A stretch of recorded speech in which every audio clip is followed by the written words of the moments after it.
Hello friends, welcome to cook with Sumitra. இன்றைக்கி வீடியோவில் பூரிக்கு செய்யக்கூடிய உருளைக்கிழங்கு மசாலா எப்படி செய்யலாங்க பார்க்க போகிறோம். வாங்க எப்படி செய்யலான்னு பார்க்கலாம். உருளைக்கிழங்கு நல்லா வேக வச்சுக்க போகிறோங்க. நான் இன்றைக்கி 1/2 கிலோ உருளைக்கிழங்கு குக்கரில் சேர்த்துக்கிறேங்க. குக்கரில் சேர்த்துட்டு உருளைக்கிழங்கு முழுகும் வரைக்கும் தண்ணி சேர்த்துட்டு 4லேருந்து 5 விசில் விட்டு நல்லா குலைவாக வேக விட்டு நம்ம எடுத்துக்கலாம். எடுத்துட்டு நல்லா ஆறுனதும் நம்ம மேல் உள்ள தோலை உரிச்சிக்கலாங்க.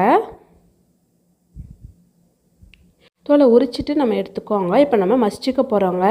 நம்ம இன்றைக்கி நல்லா கைகளாலே நல்லா மசிச்சு விட்டுக்கலாம். இல்லைனா ஒரு மேஷர் இருந்தாலுமே வச்சு மசிச்சுக்கலாங்க. ரொம்பவும் நைஸாக மசிச்சிடக்கூடாது. இதே போல் அங்கங்கே உருளைக்கிழங்கு இருக்கணுங்க. இதே போல் நல்லா மசிச்சுக்கோங்க. இப்போ நம்ம கிழங்கு செய்யலாங்க. ஸ்டவ் ஆன் பண்ணிவிட்டு ஒரு கடாயை வச்சுக்கோங்க. கடாய் நல்லா சூடானதும் 2 ஸ்பூன் எண்ணெய் சேர்த்துக்கோங்க. எண்ணெய் நல்லா சூடானதும் 1 ஸ்பூன் கடுகு சேர்த்துக்கோங்க. 1 ஸ்பூன் ஜீரகம் சேர்த்துக்கோங்க. கூடவே 2 ஸ்பூன் கடலைப்பருப்பு சேர்த்துட்டு நல்லா வறுத்து விட்டுக்கோங்க. மிதமான தீயிலேயே வச்சு வறுத்து விட்டுக்கோங்க. கடலைப்பருப்பு நல்லா வறுப்பிட்டு வந்ததும் 4 பெரிய வெங்காயம் நல்லா நீள நீளமாக கட் பண்ணி சேர்த்துக்கோங்க. வெங்காயம் அதிகமாக சேர்த்தாதாங்க டேஸ்ட்டாக இருக்கும்.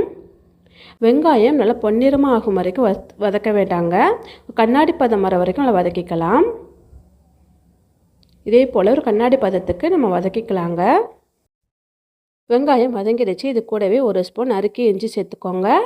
4 பச்சை மிளகாய் நல்லா கட் பண்ணி சேர்த்துக்கோங்க. கூடவே கருவேப்பிலை சேர்த்துட்டு வதக்கி விட்டுக்கோங்க. காரத்துக்கு பச்சை மிளகாய் மட்டும் தான் சேர்க்குறோங்க.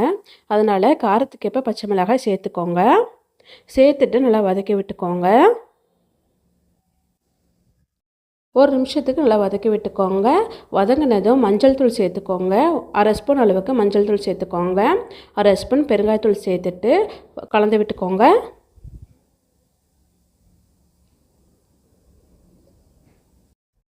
நல்லா கலந்து விட்டாச்சுங்க. இப்போ நம்ம மசிச்சு வச்சுருக்கோம்ல உருளைக்கிழங்கு சேர்த்துக்கோங்க.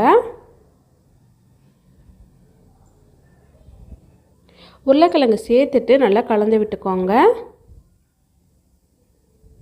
மிதமான தீயிலேயே வச்சுக்கோங்க. கலந்து விட்டாச்சு. இப்போ தேவையான அளவு உப்பு சேர்த்துக்கோங்க. உப்பு சேர்த்துட்டு ஒரு டைம் நல்லா கலந்து விட்டுக்கோங்க. கலந்து விட்டாச்சுங்க. இப்போ தேவையான அளவு தண்ணி சேர்த்துக்கலாம். ஒரு 1/4 கப் அளவுக்கு தண்ணி சேர்த்துட்டு நல்லா கலந்து விட்டுக்கோங்க. தண்ணி அதிகமாக சேர்க்க வேண்டாம்.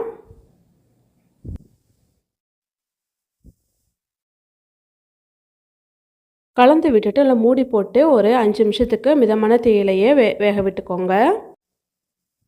இப்போ நல்லா கொதிச்சு வந்துருச்சு பாருங்கள். வெங்காயம் உருளைக்கிழங்கெல்லாம் நல்லா ஒன்று சேர்ந்து வந்திருக்குல்ல.